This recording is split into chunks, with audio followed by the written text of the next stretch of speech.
জয় মা তারা। মা তারা অ্যাস্ট্রোলজি চ্যানেলের পক্ষ থেকে সবাইকে জানাই আন্তরিক শুভেচ্ছা। আজকে আমি আলোচনা করব যে ধনু রাশি প্রতিকার, ধনু রাশি টোটকা এবং ধনু রাশির কিছু টিপস, এগুলিকে কাজে লাগিয়ে আপনারা সার্বিকভাবে জীবনে উন্নতি করুন।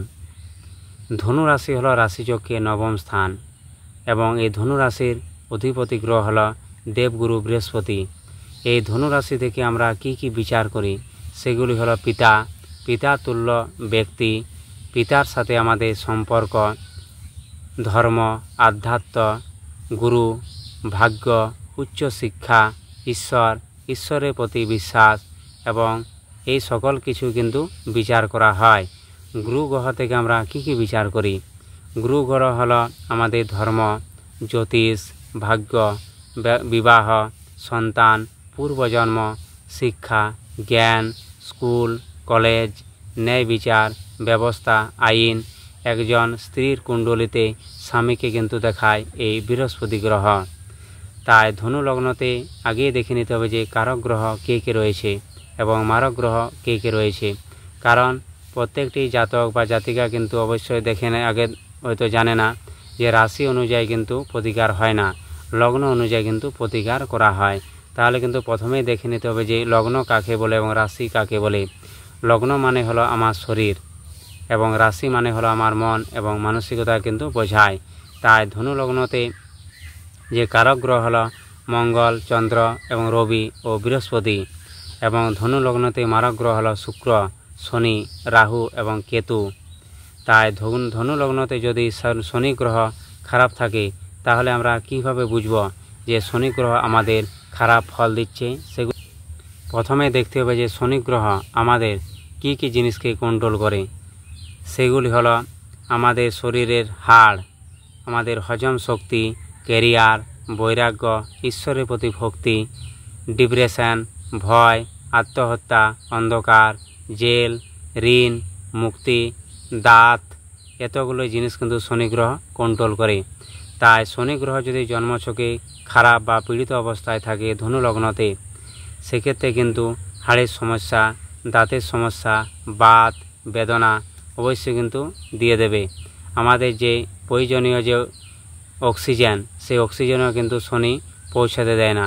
এর ফলে আমাদের কিন্তু খাবার হজম হয় না, গ্যাস, অ্যাসিডিটি হয়ে যায়। এই শনির কারণেই কিন্তু হজম শক্তি ক্ষীণ করে দেয়।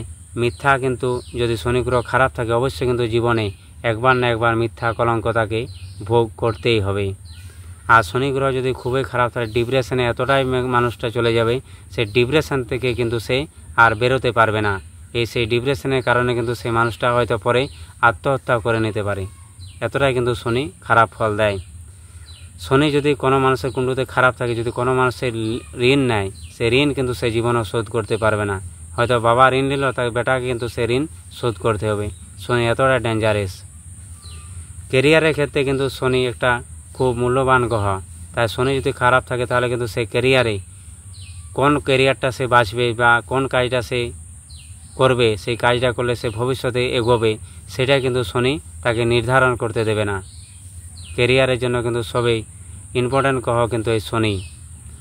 তাই শনি কিন্তু এইগুলো কিন্তু অবশ্যই বাধা দেবেই দেবে। তাই শনি গ্রহকে কিন্তু আমাদের কিভাবে কন্ট্রোলে রাখা উচিত, এই জন্য কিন্তু আমাদের সর্বদা হয়তো মিথ্যা কথা কলিযুগে বলতে হতে পারে, কিন্তু প্রয়োজনীয় ছাড়া মিথ্যা কথা বলা যাবে না। আর দ্বিতীয় হলো আমাদের মদ, মাংস বা পর নারী গ্রমণ, এগুলো কিন্তু মোটেও চলবে না। শনি কিন্তু এগুলোর বিরুদ্ধে। আর গীতা পাঠ কিন্তু অবশ্যই করতে হবে প্রতিদিন, এবং শনিবারের দিন নিরামিষ খাবার খেতে হবে। শনিবারের দিন নখ, চুল, দাড়ি এসব কাটা যাবে না। যদি পারা যায় তো দক্ষিণাকালী একটু পুজো পাঠ, ভক্তি, শ্রদ্ধা মনের অন্তরে কিন্তু রাখা অবশ্যই উচিত। এর ফলে কিন্তু শনি গ্রহ যে আমাদের খারাপ বা পীড়িত যে ফল দিচ্ছে অনেকাংশে কিন্তু কমে যাবে। তারপর দেখা যায় যে রাহু গ্রহ যদি ধনু লগ্নতে দুর্বল বা পীড়িত বা খারাপ ফল দেয়, সেগুলো কীভাবে বুঝব? রাহু কিন্তু হলো শনির চেয়েও কিন্তু খুবই পাপক গ্রহ। রাহু কিন্তু যদি খারাপ হয়ে যায় তাহলে আমার ভিতরে চরিত্র কিন্তু ঠিক থাকবে না, কাম, ক্রোধ অবশ্যই কিন্তু বৃদ্ধি পাবে। আমি কিন্তু বুঝে উঠতেই পারবো না যে ধর্ম এবং অধর্ম কী। মদ, মাংস, পরনারী গমন এগুলো কিন্তু জীবনে একবার হলেও সে রাহু কিন্তু করাবেই। আর প্রচুর পরিমাণে কিন্তু মিথ্যে কথা বলবে, প্রয়োজন ছাড়াই বা অপ্রয়োজনীয় ছাড়াই। রাহু কিন্তু ওগুলো অবশ্যই করবে। রাহু যদি খুবই খারাপ হয়ে যায়, অকাল মৃত্যু, অ্যাক্সিডেন্ট, দুর্ঘটনা ঘটিয়ে দেয়, রাত্রিতে ঘুমের 12টা বাজিয়ে দেবে, সে তো ঘুমিয়ে শান্তি পাবে না। ঘুমলেই সাপের স্বপ্ন, মরা মানুষের স্বপ্ন, ভূতের পেতের, হয়তো কোনো মানুষ আমার সাইডে চলে যাচ্ছে, আমার পেছনে পেছনে আসছে, এরা কিন্তু রাহুই দেখায়। রাহু হচ্ছে ব্ল্যাক ম্যাজিক, কালা জাদু। রাহু খারাপ থাকে অবশ্যই কিন্তু তাকে ভূত পেতে ধরবে, বা কেউ যদি ওর সম্বন্ধে কিছু কারিগরি করে থাকে সেটা কিন্তু তার প্রতি সে কাজ করে যাবে। রাহুগুলো কিন্তু এতটাই খারাপ করে, রাহু যদি খারাপ থাকে। আর রাহু যদি ভালো হয় কিন্তু ছপ্পড় ফাড়ে কিন্তু সে ধন দেবে, টাকা এতটাই দেবে সে তো সে কল্পনা করতে পারবে না। কিন্তু আবার যদি খারাপ হয়, সে টাকা কিন্তু সে যখন যাবে আবার সঙ্গে করে নিয়ে চলে যাবে। রাহু কিন্তু খুবই খারাপ, মানে কোনো কিছু না দিলে হয়তো ভালো হয়, দিলেও সে নিয়ে চলে যাবে, সেটা তাহলে দিয়ে কী লাভ। তা রাহু খারাপ যদি থাকে তাহলে কীভাবে আমরা প্রতিকার করব?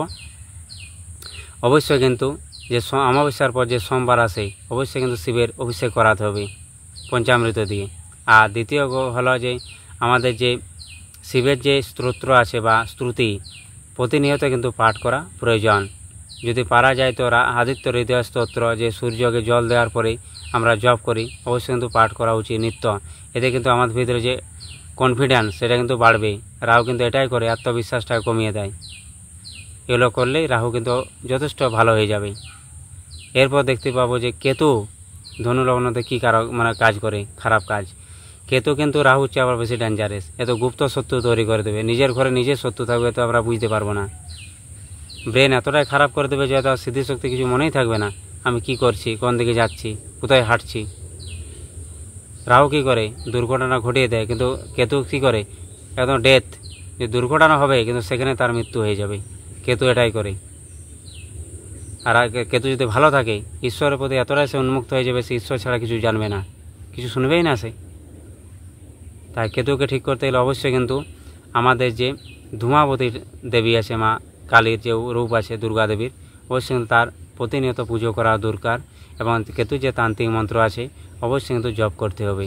এগুলো করলে কী হবে, কেতুকে যে দুর্বল খারাপ প্রভাব আছে অবশ্যই কিন্তু কমে যাবে। এগুলো আপনারা করুন। ভবিষ্যতে আমি আরও ধনুরাশি ধনু লগ্নের অনেক কিছু ভিডিও নিয়ে আসবো। পরবর্তী যে ধনুরাশি যে ঢাইয়া আসছে 2025 সালে, সেই ভিডিও আমি নিয়ে আসছি, আপনারা দেখতে থাকুন মা তারা অ্যাস্ট্রোলজি চ্যানেল। এবং আমি প্রতিদিন কিন্তু রাত 8টা বাজে লাইভে আসি। আপনাদের যদি সেখানে কোনো প্রশ্ন থাকে আমাকে করতে পারেন, সেখানে আমি বিনামূল্যে কুষ্টি বিচার করি, প্রতিকার টোটকা বলে দিই। জয় তারা।